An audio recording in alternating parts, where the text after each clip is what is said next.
সাবুদানা ভেজানোর ঝামেলা ছাড়াই নবরাত্রি স্পেশাল দুটো মজাদার রেসিপি নিয়ে চলে এসেছি। যে কোনো উপোসের দিনেও তৈরি করে খেতে পারবেন। তাহলে আর দেরি না করে চলুন বন্ধুরা, দেখে নেওয়া যাক রেসিপিটা আমি কিভাবে তৈরি করেছি। নমস্কার বন্ধুরা, মিঠুস ওভেনে আপনাদের সবাইকে স্বাগত জানাই। আজ আমি আরও একটি নতুন ভিডিও নিয়ে চলে এসেছি আপনাদের সামনে। রেসিপিটা তৈরি করার জন্য এখানে নিয়েছি হাফ কাপ কাঁচা বাদাম আর নিয়েছি 1 কাপ পরিমাণে মোটা দানার সাবু, মিডিয়াম সাইজের হলেও চলবে। এরপর আমরা চলে যাব গ্যাসের কাছে। এখন আমরা সাবুদানা ভেজে নেব। তার জন্য ফ্রাই প্যানের মধ্যে দিয়ে দিলাম, এর মধ্যে দিয়ে দিচ্ছি 3 থেকে 4টে কাঁচা লঙ্কা। ঝাল আপনাদের আন্দাজ মতো দেবেন। তার সাথে বাদামটাও দিয়ে দিতে হবে। সাবুর সাথে বাদামটা দিয়ে দিলেও একসাথে ভাজা হয়ে যাবে, তাহলে কিন্তু খুব তাড়াতাড়ি হবে। এরপর আমরা খুব ভালোভাবে ভেজে নেব, তবে গ্যাসের ফ্লেমটাকে লো টু মিডিয়াম আঁচে রেখে, বাড়িয়ে দিলে কিন্তু পুড়ে যাবে। উপোসের সময় খেলে ঝালটা একটু কম রাখাই ভালো। গ্যাসের ফ্লেমটাকে বাড়িয়ে দিয়ে ভাজলে বাদামটাও কিন্তু ভাজা হবে না, কাঁচা থাকবে। তার জন্য আমরা খুব ভালোভাবে একটু টাইম নিয়ে ভেজে নেব। এখানে আপনারা দেখে বুঝতেই পারছেন লঙ্কাগুলো ভাজা হয়ে গেছে। এখন এই লঙ্কাগুলো তুলে নিতে হবে। তারপর আমরা আর কিছুক্ষণ সাবুদানাগুলো ভেজে নেব। সাবুটা যখন দেখবেন খুব বেশি সাদা হয়ে যাবে, তখন বুঝতে পারবেন যে সাবুগুলো ভাজা হয়েছে। আর বাদামগুলো যে ভাজা হয়েছে সেটাও আপনাদেরকে দেখিয়ে দিচ্ছি। এখানে দেখুন একটু ডলা দিলেই কিন্তু খোসাটা উঠে যাচ্ছে। আর ঠান্ডা হলে খোসা আরও ভালোভাবে উঠবে। তবে আমাদের খোসা তোলার দরকার নেই, শুধুমাত্র আপনাদের দেখিয়ে দিলাম ভাজা হয়েছে কিনা। এখন আমরা এই সাবুদানা আর বাদামটাকে নাবিয়ে নেব। তারপর কিন্তু খুব ভালোভাবে ঠান্ডা করে নিতে হবে। ঠান্ডা হয়ে গেলে আরও মচমচে হয়ে যাবে। এখানে হাত দিয়ে দেখিয়ে দিচ্ছি ধরে, দেখুন খুব ভালোভাবে কিন্তু ঠান্ডা হয়ে গেছে। গুঁড়ো করার জন্য একদম পারফেক্ট। এরপর নিয়ে নেব মিক্সির বড় একটা জার, তার মধ্যে সাবুদানা আর বাদামগুলো সব ঢেলে দেব।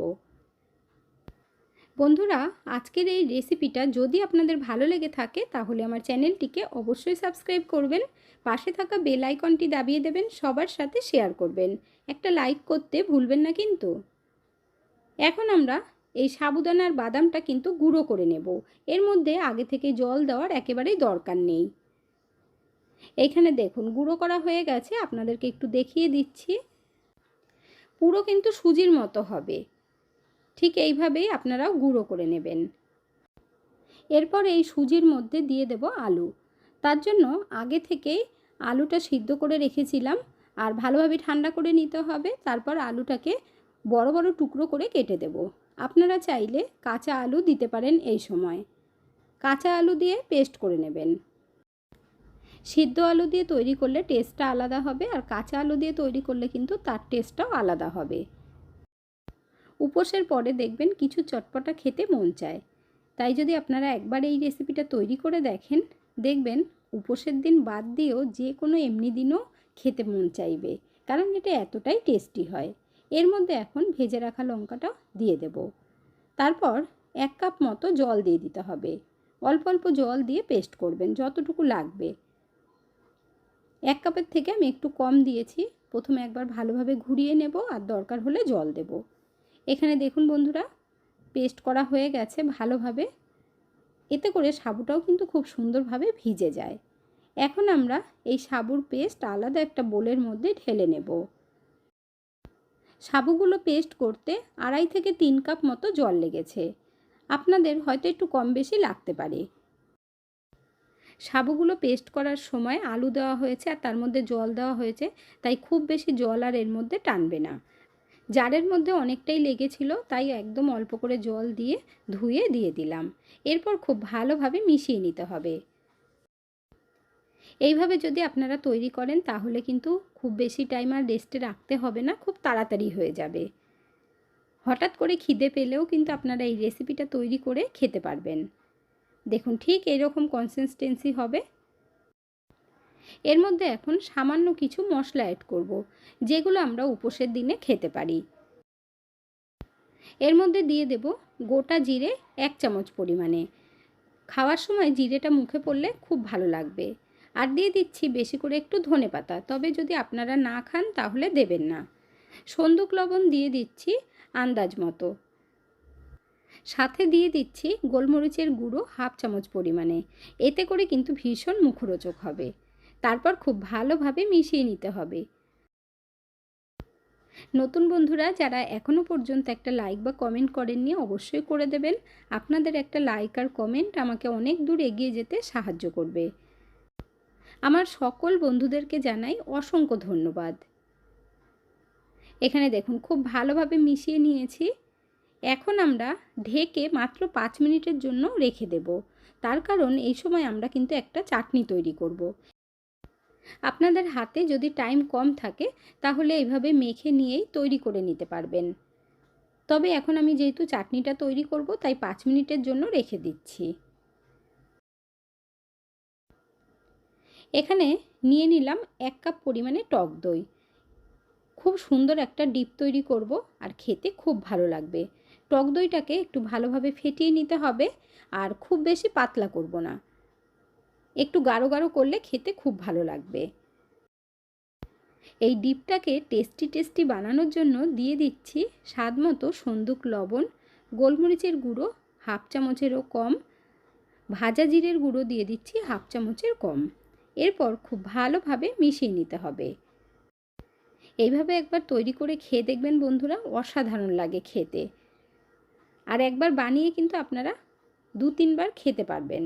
ফ্রিজে রেখে দেবেন, তাহলে 2 দিন রেখেও খেতে পারবেন। এর মধ্যে এখন একটু ধনেপাতা কুচি দিয়ে দিলাম। তারপর ভালোভাবে মিশিয়ে নেব। আপনারা চাইলে এইভাবেও খেতে পারেন, তবে এর মধ্যে আমি একটু তড়কা লাগাবো, তাহলে টেস্টটা আরেকটু বেড়ে যাবে। তার জন্য 1/2 চামচ সাদা তেল গরম করে নিয়ে এর মধ্যে অল্প গোটা জিরে দিয়ে দিলাম আর একটা শুকনো লঙ্কা দিয়ে দিলাম। একটু লাল হবার পর তারপর আমরা এর মধ্যে ঢেলে দেব। এই তড়কাটা দিলে ওপর থেকে একটুও নষ্ট হবে না আর 2-3 দিন রেখেও খেতে পারবেন। এরপর খুব ভালোভাবে মিশিয়ে দিতে হবে, টেস্টটাও দ্বিগুণ বেড়ে যায়। ওপর থেকে একটু ধনেপাতা দিয়ে গার্নিশ করে রেখে দেব। চাটনি আমাদের কিন্তু একদম রেডি হয়ে গেছে। দেখতে যেমন লোভনীয় হয়েছে খেতেও তেমন মজাদার লাগে। এরপর আমরা সাবুদানার পেস্টটাকে চেক করে নেব। আপনারা দেখে বুঝেই গেছেন সাবুদানার পেস্টটা কিন্তু খুব বেশি ফোলেনি, মানে টাইট হয়ে যায়নি। যতটা নরম ছিল ততটাই কিন্তু আছে। তৈরি করার আগে খুব ভালোভাবে একবার মিশিয়ে নিতে হবে আর কনসিস্টেন্সি ঠিক এরকমই থাকবে। আমি কিন্তু 2 রকমের নাস্তা বা জলখাবার তৈরি করে দেখাবো। ফ্রাই প্যানের মধ্যে অল্প করে সাদা তেল দিয়ে তার মধ্যে অল্প একটু তিল ছড়িয়ে দিতে হবে। যদি আপনারা তিল না খান তাহলে অ্যাভয়েড করবেন। তারপর 2-2.5 চামচ করে দিয়ে দিতে হবে। আস্তে আস্তে এইভাবে আপনারা ছড়িয়ে দেবেন। তারপর আমরা ঢেকে দেব। গ্যাসের ফ্লেমটাকে কিন্তু লো আঁচে রাখতে হবে, বাড়িয়ে দেবেন না, তাহলে ভালো ভাজা হবে না। 2 মিনিট বাদে ঢাকনা তুলে নিয়েছি আর ওপর থেকে দেখুন ড্রাই হয়ে গেছে। এবার আস্তে আস্তে করে উল্টে দিতে হবে। উল্টে পাল্টে বেশ লাল লাল করে আমরা ভেজে নেব। যদি একটু মোটা করে তৈরি করতে চান তাহলে কিন্তু একটু টাইম লাগবে। ভাজতেও খুব বেশি টাইম লাগবে না, খুব তাড়াতাড়ি হয়ে যায়। এই জন্য খুব বেশি মোটাও করবেন না। এইভাবে তৈরি করে জলখাবারে কিংবা ডিনারেও খেতে পারবেন। উল্টে পাল্টে লাল করে ভাজা হয়ে গেছে। এখন আমরা একটা প্লেটের মধ্যে নামিয়ে নেব। আর একদম ওপর থেকে কিন্তু ক্রিস্পি হয়। এরপর আবার অল্প একটু তেল দিয়ে আর একটা ভেজে দেখিয়ে দিচ্ছি। একইভাবে সাদা তিল দিয়ে তারপর 2 থেকে আড়াই হাতা করে দিয়ে ছড়িয়ে দেব। বন্ধুরা আপনারা কে কোথা থেকে ভিডিওটি দেখছেন অবশ্যই কমেন্ট করে জানাবেন, তাহলে আমিও বুঝতে পারবো আমার বন্ধুরা কোথা থেকে ভিডিওটি দেখছেন। দ্বিতীয়বারেরটা কিন্তু আমি আর ঢাকিনি, তাই গ্যাসের ফ্লেমটাকে একটু বাড়িয়ে দিয়ে ভেজে নিচ্ছি। যদি আপনারা ঢেকে ভাজতে চান তাতেও ভাজতে পারেন বা না ঢেকেও ভাজতে পারেন, কোনো অসুবিধে নেই। এইভাবেই ভেজে নামিয়ে নিতে হবে। আরেক রকমভাবে তৈরি করে দেখাবো। এতে কিন্তু 2 ফোঁটা তেলও লাগবে না, একটু তেল ব্রাশ করে দিয়ে তারপর আমরা আবার কিন্তু 2-2.5 হাতা করে দিয়ে দেব। তারপর ভালোভাবে ছড়িয়ে দিতে হবে। আর এটা একটু কিন্তু মোটা করে দেবেন, না হলে দেখবেন একদম পাতলা হয়ে যাবে। যারা তেল একেবারেই পছন্দ করেন না তাদের জন্য কিন্তু এই সেকেন্ড পদ্ধতিটা একদম পারফেক্ট। আপনারা এইভাবে ভেজে নেবেন, দেখবেন খুব ভালো লাগবে। এবার আমরা ঢেকে দেব 2 থেকে 3 মিনিটের জন্য। কম আঁচে ভাজবেন, দেখবেন খুব সুন্দর হবে। 2 মিনিট বাদে ঢাকনাটা তুলে নিচ্ছি, আর ওপর থেকে দেখুন কত সুন্দর ড্রাই হয়ে গেছে। এখন আবার একটু তেল ব্রাশ করে দেব, একদম সামান্য পরিমাণে। তারপর উল্টে দিতে হবে। আর নিচের থেকে কালারটা কিন্তু খুব সুন্দর হয়েছে। আর এইভাবে ভেজে নিলে ভীষণ ক্রিস্পি হয়। তবে ঠান্ডা হওয়ার পর কিন্তু নরম হবে বন্ধুরা, এটা আপনাদেরকে বলে দিচ্ছি। যারা বয়স্করা আছেন তারাও খেতে পারবেন। আর একদম গরম গরম খেলে ক্রিস্পি থাকবে। দেখুন উল্টে পাল্টে কত সুন্দর করে আমি ভেজে নিচ্ছি। এইভাবে ভেজে নামিয়ে নিতে হবে। আর একটু বেশ ফুলেও ওঠে ভাজতে ভাজতে। এক পিস আমাদের ভাজা হয়ে গেছে। এখন গরম গরম সার্ভ করে নেব। আমি আপনাদেরকে একসাথে দু রকমভাবে তৈরি করে দেখালাম। তো যেটা আপনাদের ভালো লাগে সেইভাবেই তৈরি করে খেতে পারবেন। এখানে একটু হাতে নিয়ে দেখিয়ে দিচ্ছি, দেখুন কত সুন্দর হয়েছে। দেখতে যেমন মজাদার লাগছে না বন্ধুরা, খেতেও কিন্তু তেমনই টেস্টি। চাটনির ওয়েটও করবে না কেউ, দেখবেন শুধু শুধুই খেয়ে নিচ্ছে। নবরাত্রিতে 9 দিন পুজো হয়, তো আপনারা এক এক দিন এক এক রকম বানিয়ে খেতে পারবেন। রোজ রোজ একরকম খেতে ভালো লাগে না, তাই একবার ট্রাই করে দেখবেন। আশা করছি আপনাদের কাছে ভীষণ ভীষণ ভালো লাগবে। আজকের ভিডিওটা আপনাদের কাছে কেমন লাগলো অবশ্যই কমেন্ট করে জানাবেন। এতক্ষণ ধৈর্য ধরে ভিডিওটি দেখার জন্য অসংখ্য ধন্যবাদ। ভালো থাকবেন, সুস্থ থাকবেন। দেখা হচ্ছে পরের ভিডিওতে। Thank you.